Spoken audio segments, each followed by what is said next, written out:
Welcome. I just want to ask you, what's your name and where are you now? My name is Dr. Julia Ouzia, and I am in your London flat, which is very exciting. Yes, which I think is the first for the humans of Gestalt. It started in lockdown, and it's in 2020, so yeah.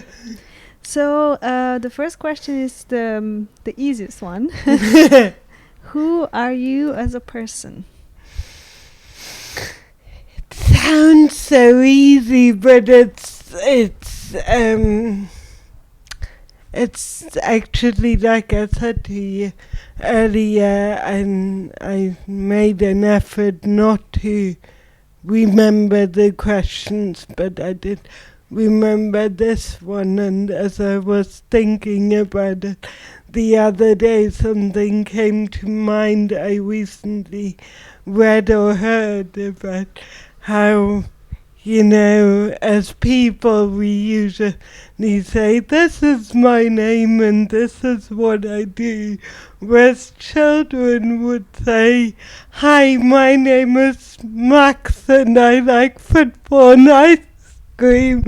So I guess I was just thinking about how I can adopt more of that as a mindset to this question, which is really, really, really hard. I guess I am someone who's just genuinely very curious and who operates within the world driven by curiosity about people, about science, about nature, etc. Yes, I am a scientist, but I'm also a poet, and I also appreciate arts, and I'm a person who sort of navigates this balance between having quite a I want to know how things work mindset, but I also try and live my life appreciating just the things that don't need explanations. So yeah. I'm curious about your curiosity. Where did your curiosity take you? I guess I guess it took me here, to be honest, to where I am now. It took me to Gestalt or therapy in general, being curious about people. It took me to, I've got a background in psychology. I'm a research psychologist and educator at the moment. And that's kind of what drove me into this discipline when I chose an undergraduate degree of I want to understand people and how people work and how groups work, and I find that really interesting, and I also, whenever I'm that person who, whenever I meet people, I sort of want to know a lot about them and have a lot of curiosity, which is sort of also what I love about this and love about watching the Humans of Gestalt videos, because just having there's this understanding of different life experiences. Yeah. And so when you were talking about your scientist self and also appreciating art, I love this. There's this idea of poet scientist, and I felt that's what you are, because you also write poems. Or not? Yes. So I actually, it's interesting, because I wrote poetry as a kid, and then I stopped for many, many years, and then I restarted last year when I did the intro course to get on to the Gestalt training. We had to do some sort of project towards the end. So it was 10 weeks, so I wrote a poem with 10 verses about each week, one for each week. And what I loved so much about poetry is that it allows you to play with what's there and what's not. So there's an equal amount of things on the page and an equal amount of things between the lines, and that play and that manipulation is just so much fun. So I started writing a poem for every weekend of my training, and it's funny the way you phrase it of the scientist poet, because it's actually helped me grapple with some of the concepts I'm learning about, with contact, with field theory, etc., because so I'm an educator as well. And one of the things we do with our students, and I don't think they fully understand why most of the time, as early on we make them write for lay audiences. And the reason why you do that is obviously once you can take something highly technical like biological psychology and explain it to your grandmother, that is when you start to really understand it. And that's also when it becomes a little less scary. And that's sort of how I feel that's what poetry brings me in this journey. And in all of your experiences, including you being an educator and a psychology PhD and now young Gestalt therapist, what are some values that you hold?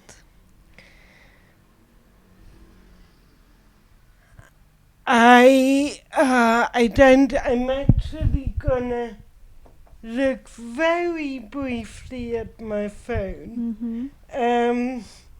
So on my phone, the desktop background, and I've had it for years, as a quote by Gandhi said, "Be truthful, gentle, and fearless." Maybe we show it actually.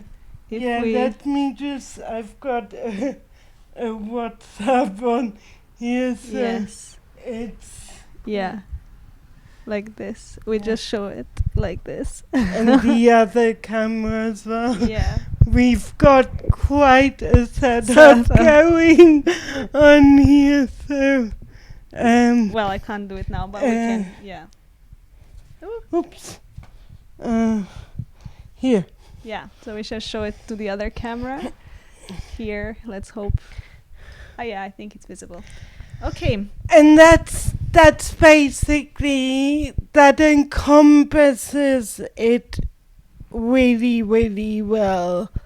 I very much value honesty, and I realize it's impossible to be honest all of the time, and there is sort of a grade of honesty and dishonesty in terms of you might not tell a lie, but you might hide parts of yourself, and that's being human. But in general, I do truly feel that honesty is the best policy in most cases. Again, with the gentleness or kindness, I generally try to adopt a view of kindness and come at situations with compassion rather than anger. And that might obviously, sometimes that might be me deflecting from anger or sort of withdrawing from something valuable. And that's certainly something I do sometimes do. But I was talking to a friend the other week about how a lot of energy seems to be spent on negative emotions that may not be worth it. So try to, whenever I have negative emotions, questions of what's the value of this, what does this bring to this, etc. And can I maybe soften this a little bit? And fearless, I guess I'm far from fearless. I was at the dentist a couple of days ago, which was a very clear example of me not being fearless. But, for example, when you approached me to do this, and there were all sorts of interjects coming up in terms of who might be interviewed for this. Sort of imposter syndrome, and also this very real thing that I've kind of had to overcome throughout the pandemic, but that I used to have a real problem listening to my voice, because my voice is a highlight of my cerebral palsy, and the pandemic kind of made me have to suck it up because I was an educator in the pandemic. So it's not that big of an issue anymore. But to put this out there and put this on YouTube, etc., is quite intimidating. And that's why I did it. And that's why I said yes. Because the really no, that's too sweeping. Many good things happen at the edge of my comfort zone, I feel. And yeah. And I'm curious, when you say fearless or being comfortable with the uncomfortable, what helps you to do that? It's a really good question.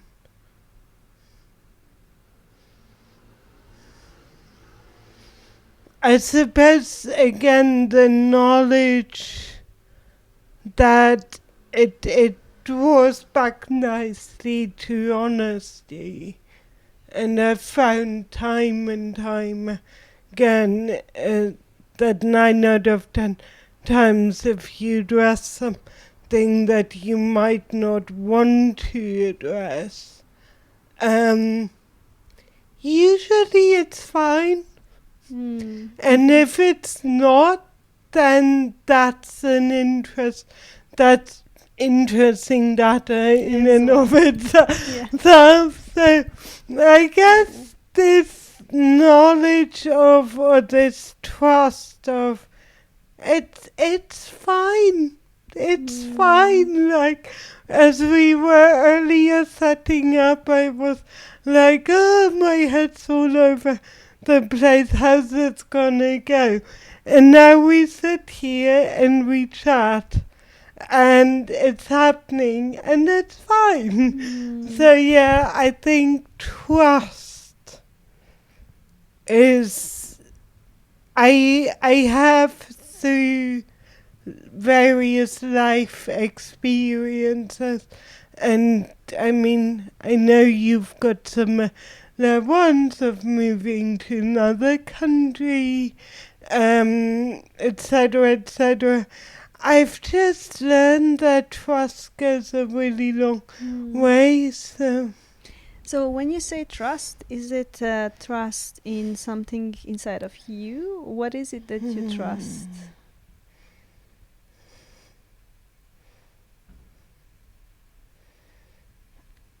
I trust that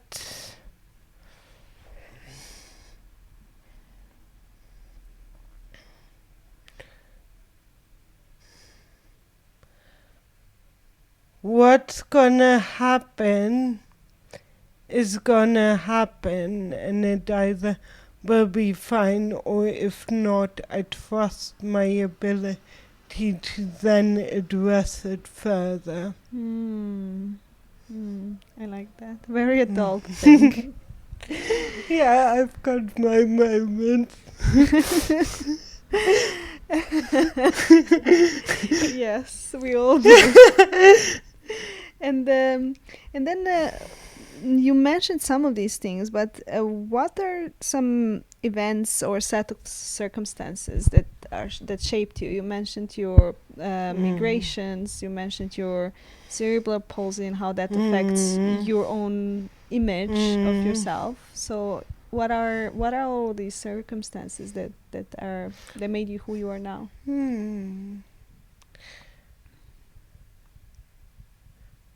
I guess most recently, so a lot of what happened in my life was just sort of flow. Like, I was, I don't know, 13, 14, and did confirmation. It's like a church thing that you do. And in Germany, you get lots of money. It's a very random thing. You turn 14 and you get, or 13 or whatever, and you get tons of money. And most kids at that time, that was early 2000s, bought laptops or horses, or God knows what. Probably not laptops, probably PCs, but I went to England on a summer course, 'cause that's what I wanted to do. The recording has stopped, so do you wanna turn it off and on again? I think it's easier if we continue here. Cool. I think it's better. And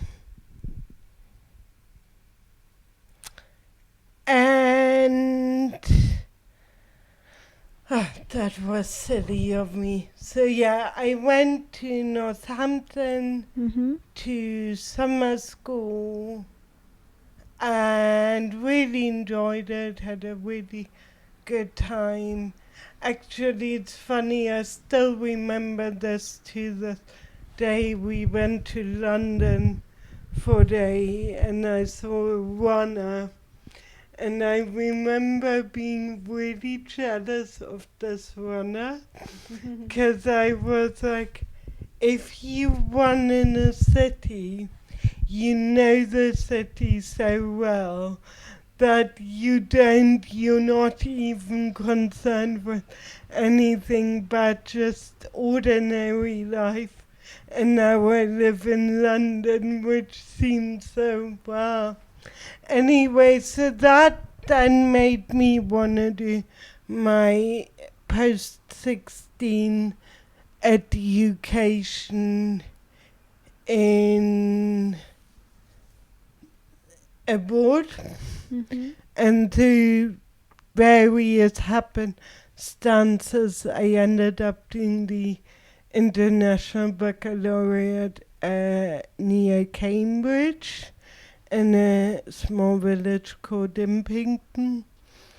And then just loved Cambridge, met my husband, just found a home there and just stayed. And then I guess the point I was trying to make is everything just flowed from one thing to another. I started an undergrad in Germany in law. That didn't work out. Came back to Cambridge, did psychology. Like my dissertation, tutors a state for masters in clinical child psychology. Met this amazingly funny, quirky Italian guy who then became my PhD supervisor, stayed for that and just kind of flowed through things, got a job in London, etc., etc. And then what happened is, and I'm gonna need to be a bit careful here, but COVID hit, and I was working with a colleague on something at the time that was quite emotionally strenuous, and the way he carried himself I found really aspirational. So my curiosity kicked in and I googled him and found out he was actually an integrative counselor. And I had considered working clinically before, but had put that to the side again. Also, partially, I was like, ooh, I'm not too sure whether that's for me with regards to leaving things at the door, etc., etc. So that then being at home and being in this weird time 2 years ago then made me really sit down and think, maybe that is something I'm interested in. So then messaged him and said, are you available for an informational interview? And we did that, and that kind of kick-started this whole journey. And that's been a lot about what I'm doing now with my life. Feels incredibly empowering because I'm not doing this to get a good job, to get an income. Yeah. I've got a good job, I've got a good income, I could do what I do for the rest of my life. And this was the first time I did something just out of, I want to, and I'm 33 years old and I've worked my ass off for the last decade and a bit. And I now have the money and the resources and the maturity to do it. Mm. So that really was, in terms of who I am right now in this moment, that period of 2 or 3 months at the start of the pandemic really had a massive impact and shaped my life in ways that I didn't foresee coming. I think the pandemic shaped a lot of our lives. Yeah. Yeah. And how, like, these were events that happened, and you mentioned the pandemic, but who are the people that you feel that impacted you as a human being, and how? So, when I was a child, I was, again, very curious, borderline nosy, very friendly, approached people, not not fearful at all. And I went to a friend's house to see if she was there. This is all pre-cellphone and anything, so we just went to a friend's house and knocked on the door, and she wasn't, and her neighbor came out and was like, "Oh, they are on holiday." So I then, at the time, she must have been mid-50s, I suppose. So this must have been like 25 years ago. So yeah, I'm beginning mid-50s. And then I started asking her all sorts of questions. Who are you? What do you do? What does your husband do? Yada, yada, yada. And her husband, some years later, 3 years later, so her husband became my godfather. And they are sort of, these two people became almost second parents or third grandparents to me. And they were everything I always loved, that for various reasons didn't have the space in my family home. So they still are these people with, gosh, I don't know, 4,000-5,000 books in their flat. And very inquisitive, very worldly, very sort of, they're just these really amazing people in my life. And 25 years later, they are still in my life.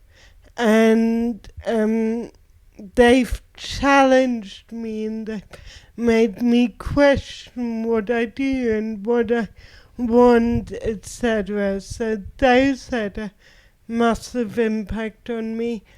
My husband has a massive impact on me every day just because he's not an academic.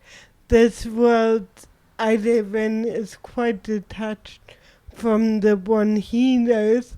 So in my PhD, I don't know if you had these moments. I think most people are, when I came home just completely in tears about some data that went the wrong way, and he just hugged admin was like, it's fine. It's data. It's fine. You're gonna be fine. And he's sort of my rock and my pole of sort of silence and quiet and calm. And yeah, I suppose, yeah, more recently, so I have been in therapy in a very weird way when I was a kid, but not really. Most of it I played PlayStation, to be honest. It was a very strange thing. So for all intents and purposes, I started therapy for the first time in September as I was starting the course. And it's not really my therapist per se, but that space, because it's new and exciting and again evokes curiosity and interest and learning in me, is just so with me in my day-to-day life at the moment. So yeah, that's having definitely a very big impact on my process at the moment. And you mentioned the impacts of all of these people, and how do you think all of that shaped how you experience your gender, and how do you experience your gender?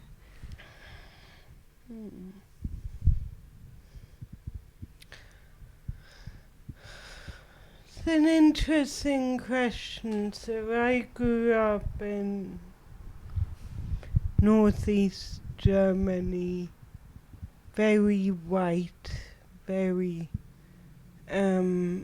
straight, very cis, sort of heteronormative. So these conversations about gender are actually really new to me, as in I've only really become aware of the importance of these discussions in the last 5 or 6 years. I was assigned female birth, and I very much have always identified as a girl and now as a woman. And yes, my environment certainly didn't suggest that even was something to think about. So even feminism is really something quite new to me, and realizing that we don't live, so I've always known we don't live in an equal world. I grew up disabled, I've been disabled from birth, and that has directly impacted the way my life has gone at all stages of my life. So I was very aware from a very young age that prejudice exists and is hurtful and is stupid. But the fact that we still live in a society where boys are told not to cry and women are objectified in so many ways, so popularly. However, we then feel like we are morally superior to Muslim societies or Orthodox Jewish societies, because we're so much better and we're so progressive.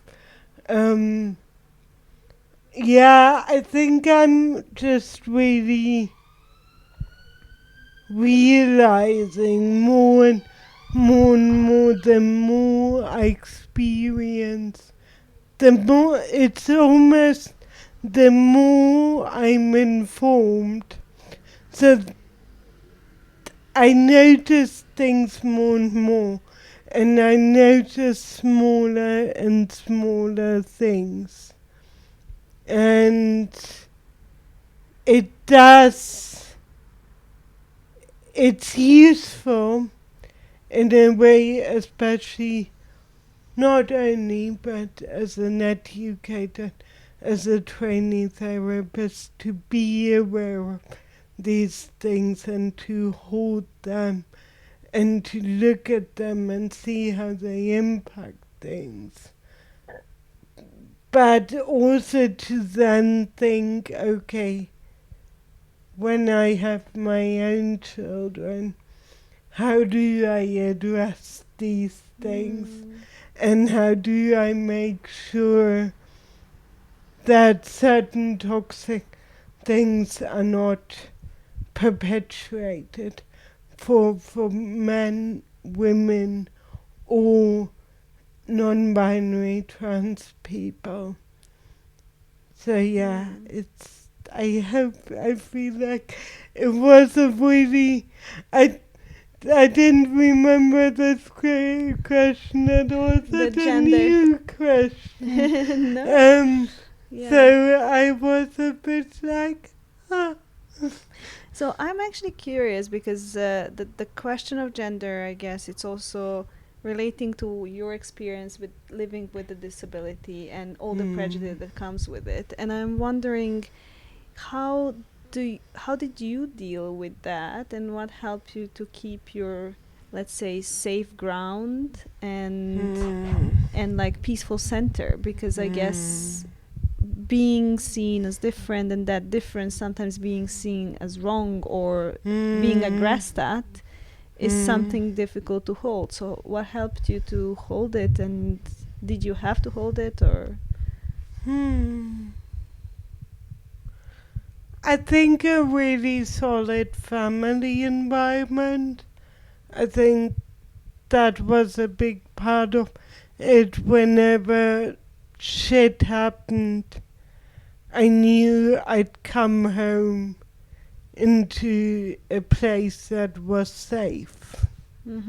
A few hours later, I grew up with a lot of privilege, and I recently, actually, I wrote in a book review for the UK Gestalt newsletter, and I mused on the things about privilege and in that situation, nature and access to nature, and I looked at this wheel of privilege. I don't know if you've seen it, wheel of power and privilege, which is a massively useful tool to look at intersectionality. And for all intents and purposes, I hold fewer marginalized experiences or identities than powerful ones, and that doesn't negate the marginalized ones, but it does hold them. Yes. I grew up in a loving household, middle class, white, etc., etc. So yes, I was bullied, and to a certain extent severely bullied, and yes, I to this day sometimes experience microaggressions. But I guess going back to this, it's lovely how you phrased it about the ground. And the ground was really very safe. So things became figural, yes, but the ground I was standing on was always very, very secure. And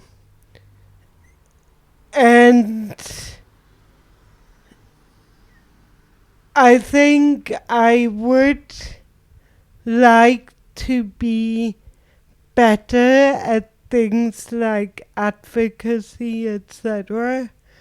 It's a lot of work, and not gonna lie, oftentimes there's some really great people on Twitter, for example, who challenge things, who educate, etc.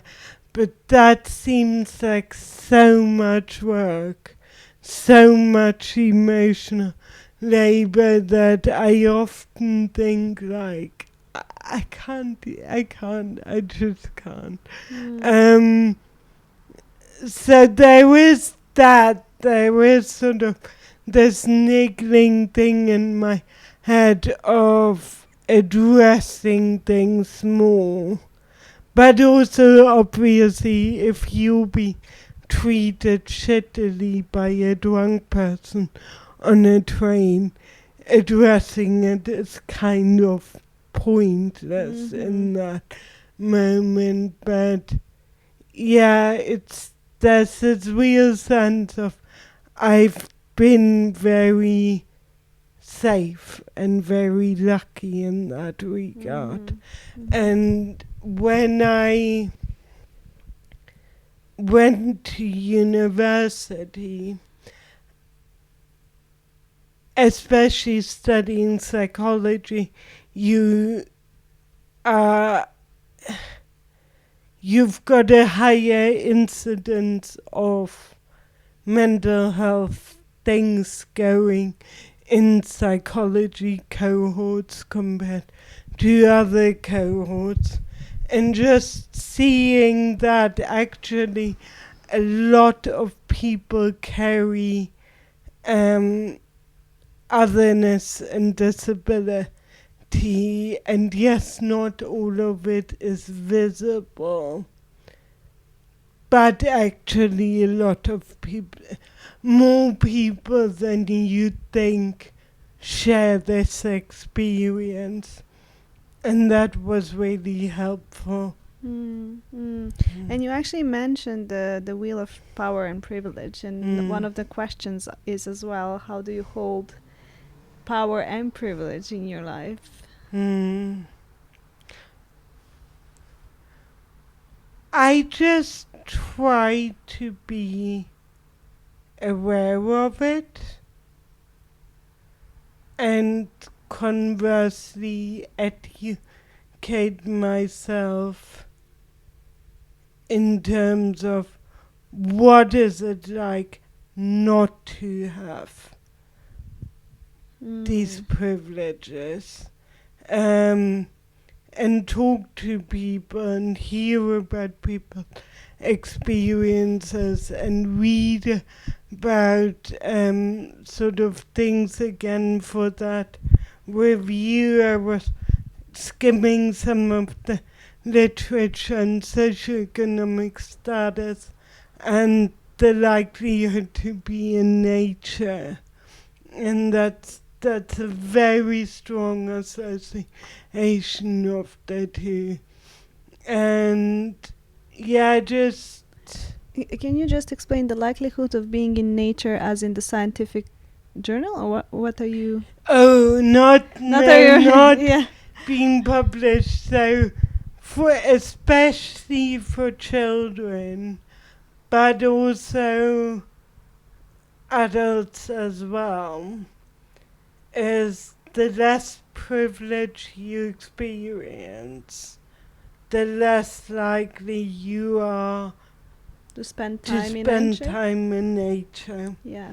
And that then has a knock-on effect of spending time in nature has an impact on health. Yes. And the associations of socioeconomic status, health, well-being, etc. are very, very, very complex.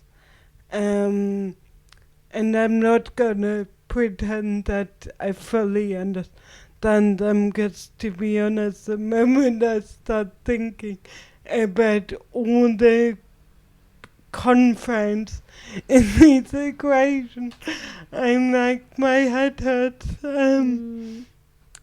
But I find it very, and I said this in the article, I find it really important to hold that knowledge, that, so the specific example I was talking about is I was talking about being out and about on Holy Saturday, and how Holy Saturday and Easter in general was always such a fun and vibrant thing in my family. And a lot of people don't have that, and it's the same with Christmas. For a lot of people, Christmas is actually a really shit time. And to hold that and to understand that and to work with that and to work with the consequences of that is just so important in terms of how we relate to other people. And I'm also wondering, because you mentioned you're 33 and you have done something for yourself just out of curiosity for the first time. How do you now see yourself in your age, and what does that mean for you? How do you experience your age? I like being in my early 30s because I feel like I know who I am. To the degree that anyone does, but I feel like I sort of understand my values a little bit more, etc.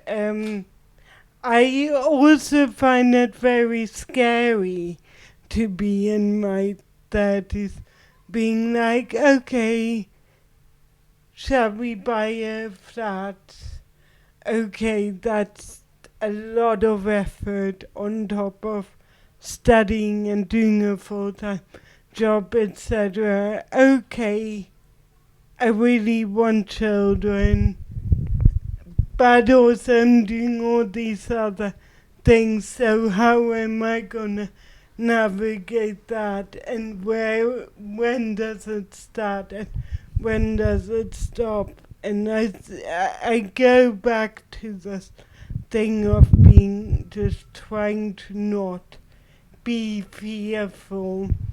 But yeah, being in your 30s is great, because for the first time in my life I have a stable income. I know where I live is probably where I want to live for the long term. And I know a little bit more of, as you just said, what I want and what I don't, and taking ownership of that. So, yeah, I quite like being the age I am. So what do you like about London? I like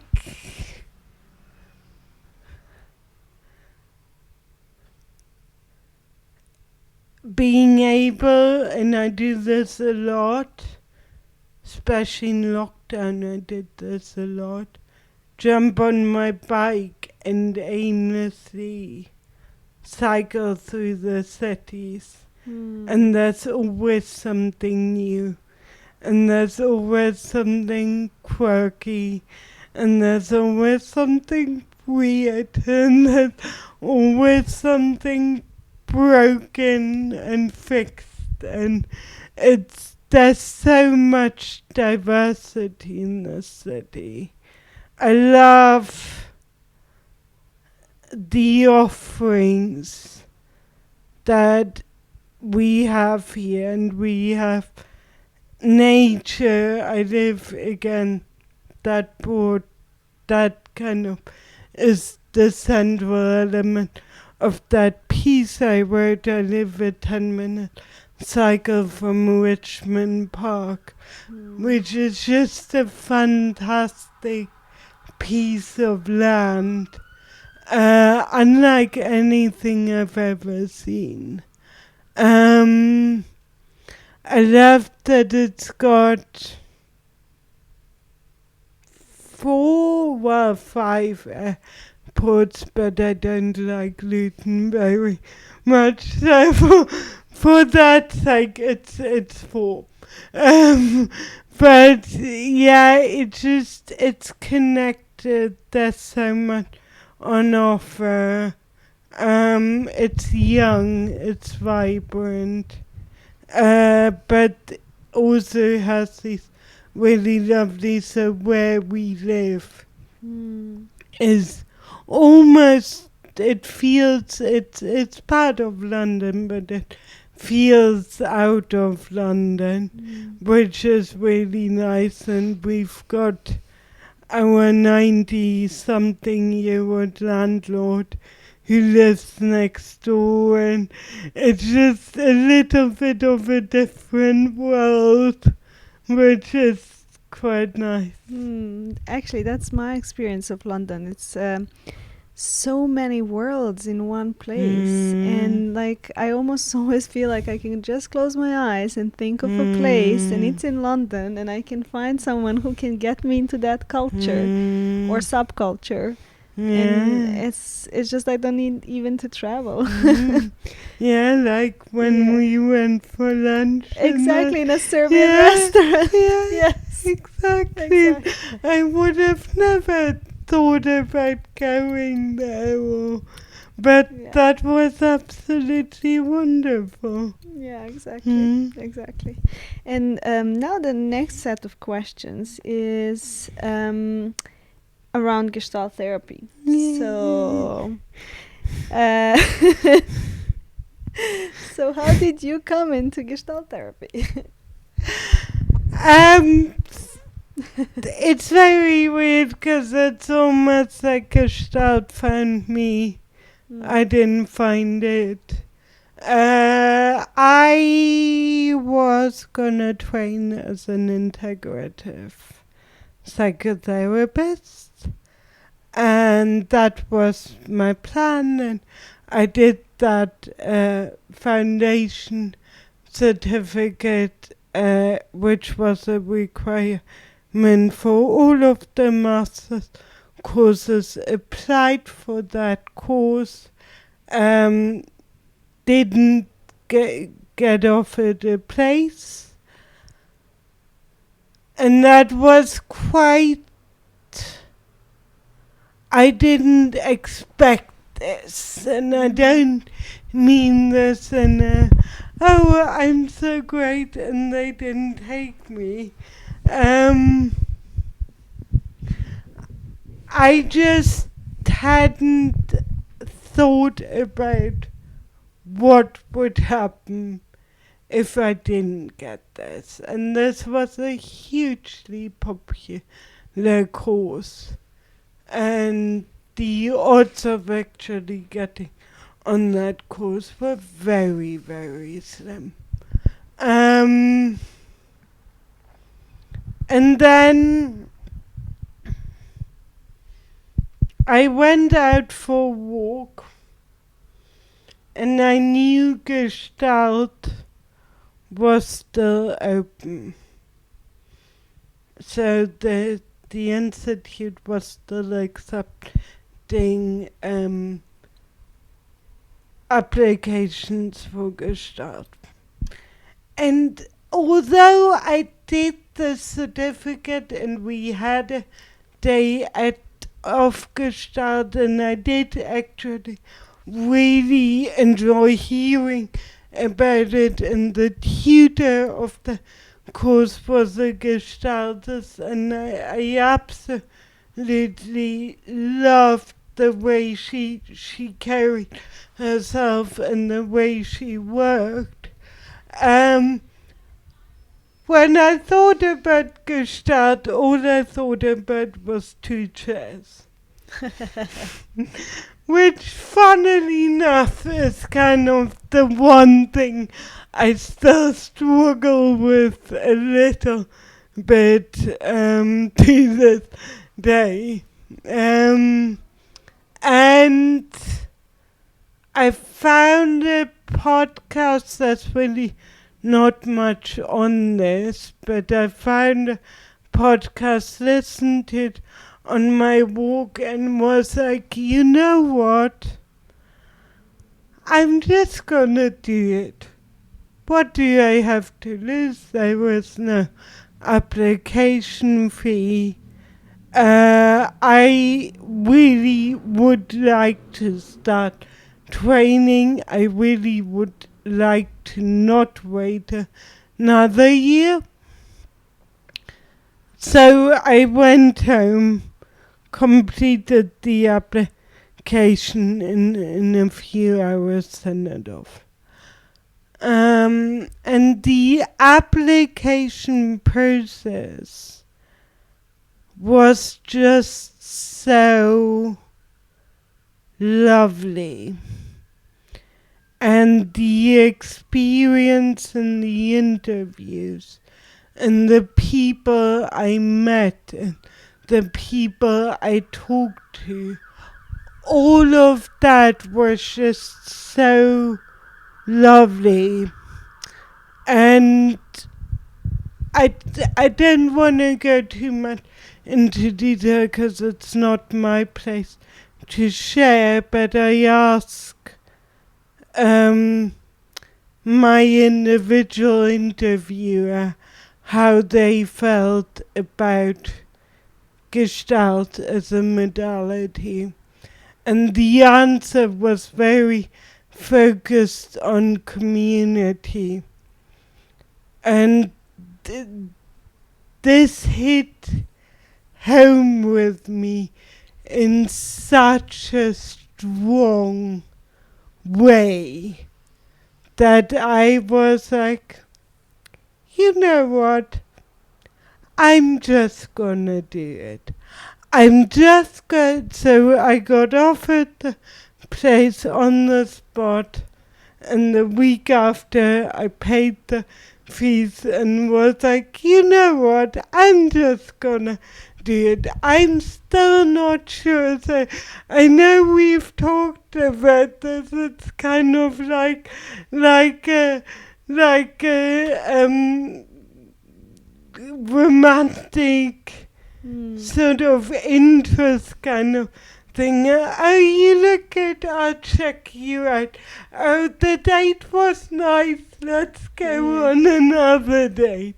Then I met my therapist, and one of the things that I really struggled with early on is to know what to do with body work. And he really gently helped me get there over sort of a few weeks and months. And the more I then learned about this, the more I realized Gestalt is actually what I thought I would get out of integrative in many, many ways. So, to cut a long story short, I this is what I wanted from the start. I just didn't have the language to know that that's what it was. But I'm very content with everything that happened. So basically, what is then that kept you stay with Gestalt? What is the attraction? I love how much it is about the in-between. I love how much it is a conversation rather than I'm over here, you're over there. How much it is about co-creation.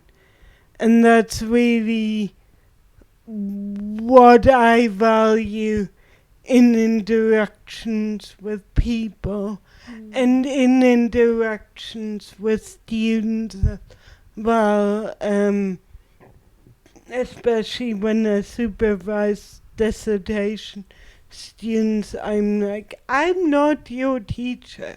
You're taught, you're done. By the time you come to me, I'm your mentor, and I work with you to create this. And that again is sort of one of these value things that I've professionally held for the longest time. And Gestalt allows me to do that. And the other part of it is the playfulness. And I struggle with that. And again, going back to sort of to Chair and being like, what do you want me to talk to Chair? I'm not too sure about this. I see the point, I very much do. But there were a lot of interjects of you don't talk to furniture, etc., which I guess are not uncommon, and I assume some people listening to this may relate to that. But I just love this breaking out of bounds of what is right or what is wrong or what is proper. It's like whenever I tap into my body and say, I feel it here, I feel it, then sometimes it's like the other day I was telling my therapist I was feeling something on the sides of my torso. And I was like, is this really weird? This sounds really weird. And he was like, he got up and was like, here. And I'm like, yeah. And he was like, yeah, I can see that in this pure acceptance of what is and not trying to change it. And just being like, yeah, cool, yeah. If your nose itches, yeah, that's fine. That's awareness, and obviously that's what these interventions are about. And yeah, I just love this about don't try and change it. Don't try and be something you're not. Again, paradoxical theory of changes. I'm just in love with all of it, to be perfectly honest. It's so fun. It's so fun to watch you being in love and thinking yourself.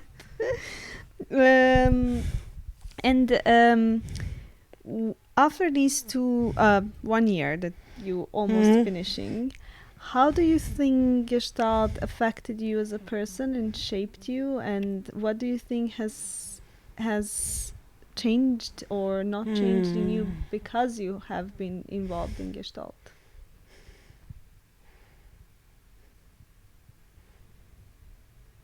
I do what I just did a lot first of all.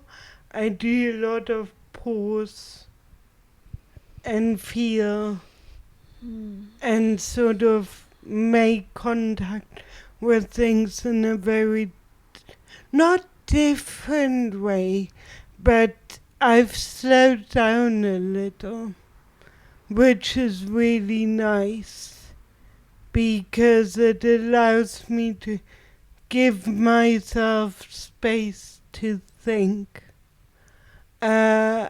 I'm more aware, or it's really, I don't even know if this is a term. It definitely should be, because metacognition is a term. But meta-awareness, so awareness about awareness, it is a term actually, never mind. So meta-awareness, I feel like really has, I've really trained that last Saturday, so 1 week ago.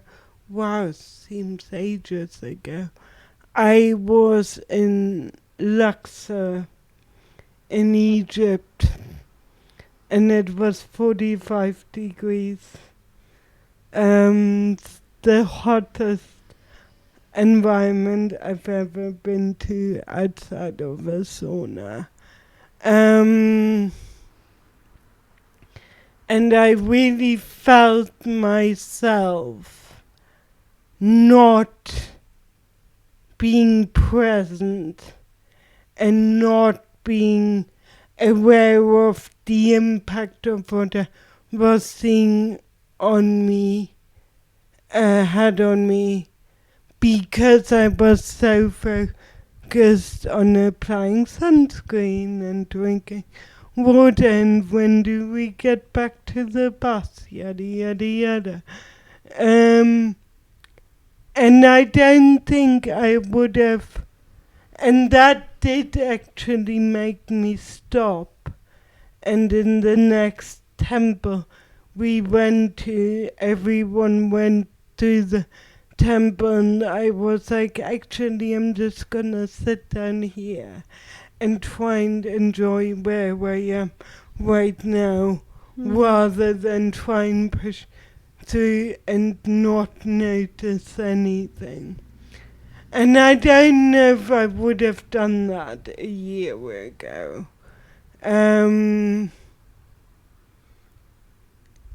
It's just also really,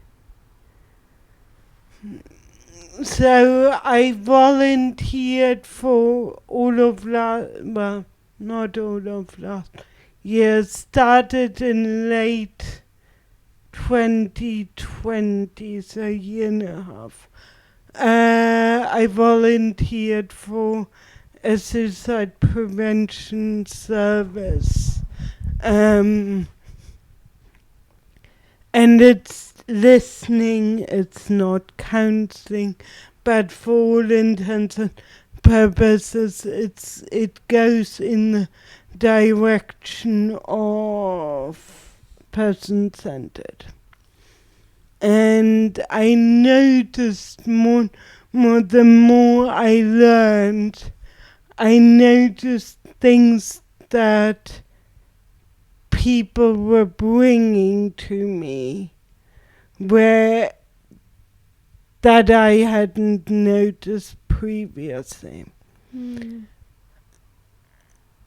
And it made me really excited to actually go and do Gestalt therapy with people, because I do now have this heightened awareness for when body work might be useful, etc., etc. So, yeah, I guess, yeah. And what do you feel was your most challenging moments or moments in your Gestalt process, in your Gestalt education, or in your personal therapy? I guess when I did the last assignment, we had the transcript. So I'm aware not everyone might know what this is, so just for context, it's transcribing a 10-minute therapy session and commenting on it and offering choice points and reflections, etc. And I felt myself as I was going through the transcript getting more and more critical of myself. And I submitted it and then started crying. Was I can't be a therapist. What am I doing? And then I worked through that. And in a sort of very useful way, we had a training weekend right after I actually had the space to work through that, and my therapy is on Monday, so I really had the space to work through that, and came out of it stronger, came out of it learning certain things that I just hadn't really paid attention to until then. So yeah, that's been a really useful learning. I think it's always good to be a little bit scared. I'm not gonna sit here say, oh, I don't want to be scared, or I'm not scared. I am scared. I'm terrified. But it was so all-consuming that it was like, okay, I want to work through this. And I did. And like as a polarity to that, what were your most rewarding or most beautiful memories of what happened for you in Gestalt, in relation to Gestalt? Oh gosh, so many. It's hard to choose one.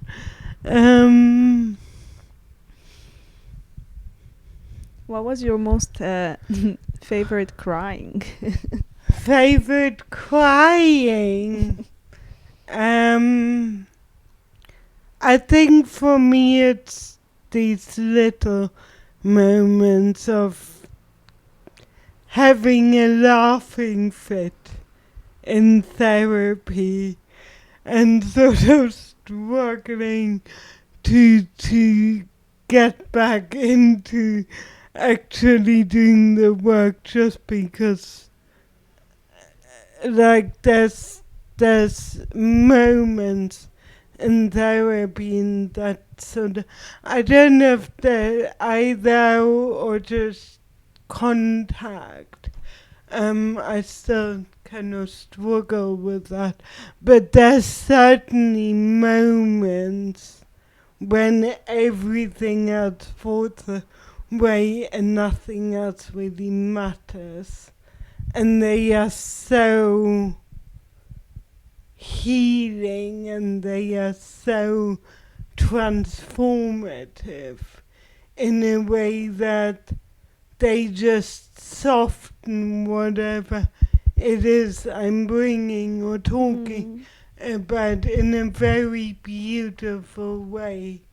And there's a lovely moments, and likewise in training we've had a couple of weekends where we were practicing phenomenology, and we were walking through the garden, and it was so peaceful. It was quiet, and it's sort of these quiet moments of contact with people, of true connection. And I've had really quite a few of them, and we've had that when we went for lunch or even this whole afternoon. And yet it just brought me so many lovely human moments. And I think that's the next question. Do you feel there is a Gestalt community?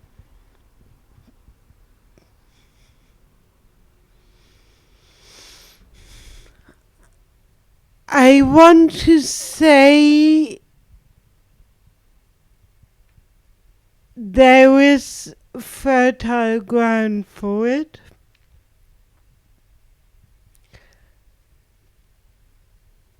But I feel like it needs work, it needs effort. It's like any other relationship. I feel like we have a very lovely community at the Institute of. We all get together once a month. We look forward to seeing each other, etc., etc. And I don't know if are you going to the conference this summer? I'm still like, Okay, you should come. I really want to. That would be so nice. So I'm really looking forward to that. I would have gone to Ireland this past week if it hadn't been this close to my trip to Egypt. But like, I've done several online process groups and workshops, etc., and I've started to get to know some people, and it's there. It just takes effort, and it takes people driving the community as well, and doing things like what you guys have and you and your colleagues are doing. And but one of the lovely things, and I did kind of want to mention this, is I emailed someone a while ago. When was it? Towards the beginning of the year, who is a PhD student at the Institute, and was like, "Hi, I've got this idea for study that I'd like to run over the summer. There was a pot of funding to apply to. I know you do research in this area. Would you like to collaborate?"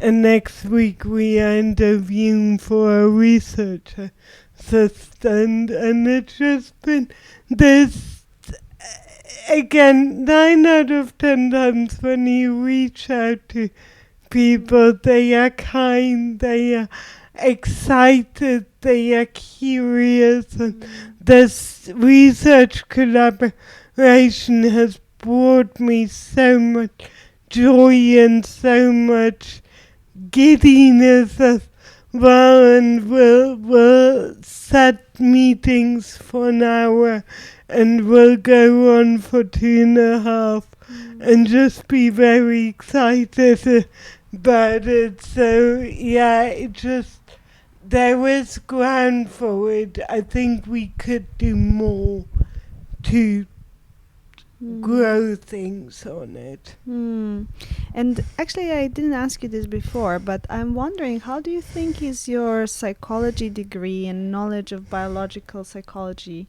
informing your Gestalt practice and maybe like your clinical knowledge that you have about the human? That's a good question. I guess one example of this would be the cycle of, what is it? The contact cycle, Experience. The cycle of excitement and experience, experience. And when and then McKeown proposed the waves. And when I learned about this and read about this, my mind instantly went to the action potential, which is, again, for anyone who hasn't studied this, it's how information travels down the axon of a neuron, and it's elicited by a stimulus, and that stimulus sort of kickstarts an electrical chain reaction in a neuron. I don't know if that made any sense, but that's kind of roughly what it is. And so much about the cycle of experience actually resembles this very fundamental biological process that our bodies go through every single moment of every single day. And I just got so inspired by this, just pondering on that every little piece of this applies to not just us as full humans or us as humans in relation or organisms in relation to the environment, but it also applies to the very smallest bits of us. And I find it useful to hold that and to hold that understanding of, again, a lot of Gestalt is drawing on neuroscience, on sympathetic, parasympathetic nervous system. A lot of body work actually draws down to tapping into where these systems are located in our body. So whilst we are faced with a person, not a bunch of neurons, I still find it also just fascinating to reflect on it and to see connections. And then again also to just hold the wider knowledge of psychology of groups, eco-psychology, etc., and how these things may or may not impact. And the fact that the knowledge that women with autism are more likely to master their autism, and all these little pieces of information, I find it very, very valuable people to have, like, Gestalt is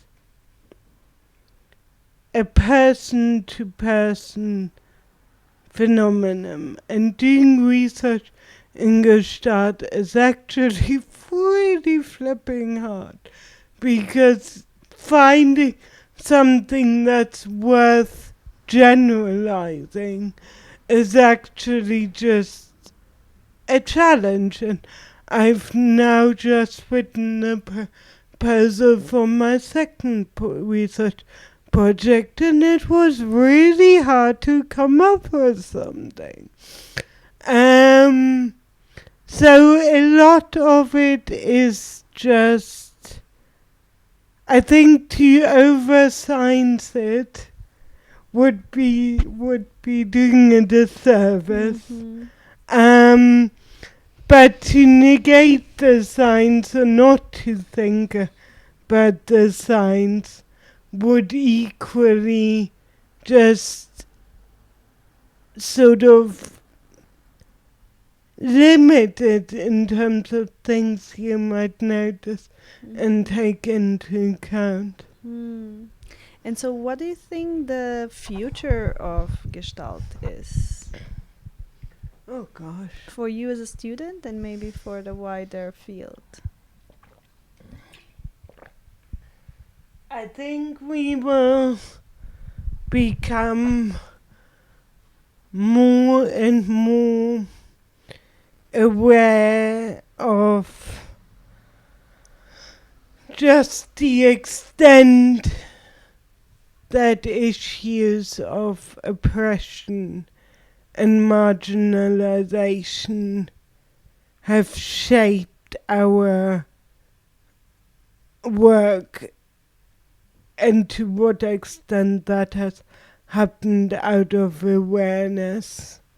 And I'm excited by that, and I'm excited for us to continue this work and just become more attuned to these issues and having more conversation about them and to learn about them. I would love, and I'm trying to do my part, for there to be more of a research tradition within Gestalt. Again, not to over-science it, but at the end of the day, the way in which we communicate outside of a bubble will inevitably open up doors for the kinds of clients we work with, the kinds of people we collaborate with, etc., etc. And research is a really lovely avenue to do that. I think the future is gonna be very exciting because more people go into the profession. The profession is growing. It's a bit not sad, but a bit like, it's nice because Gestalt is still quite small and quite intimate, and I really enjoy that about that, and I really enjoy seeing sort of similar people again and again, and the more popular psychotherapy training in general gets, I think the bigger these communities grow, and some of that might change and shift, and not necessarily in a bad way, but just change. So yeah, I think there's gonna be a lot of really interesting things coming, and a lot of, I do foresee also a lot of contributions to the field coming that just provide a different perspective on things because of the diversification, is that a word? I don't know. Of the profession. Mm-hmm.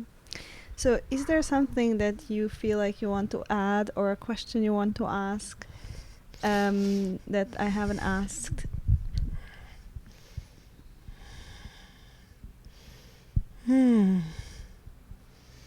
No. No, I think we're good.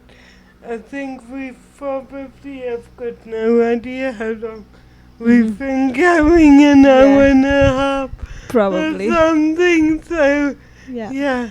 Okay, well then, thank you. Thank you.